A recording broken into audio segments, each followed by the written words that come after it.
Truk-truk bantuan kemanusiaan mulai bergerak memasuki jalur Gaza menyusul fase pertama perjanjian gencatan senjata Hamas Israel.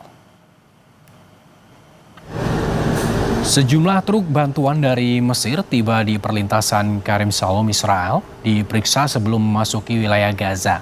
Truk-truk ini membawa bantuan pasokan medis, tenda, selimut, makanan, dan bahan bakar. Diperkirakan ada sekitar 600 truk bantuan yang akan memasuki Gaza pada hari Minggu.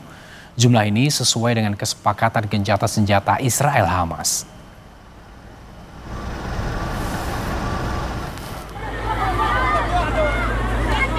Namun kekacauan terjadi saat truk-truk bantuan memasuki wilayah Khan Younis di jalur Gaza.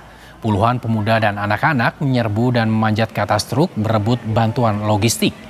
Aksi berbahaya ini terjadi usai perjanjian gencatan senjata Israel Hamas disepakati yang diantaranya mencakup kepastian aliran bantuan kemanusiaan tanpa hambatan ke jalur Gaza.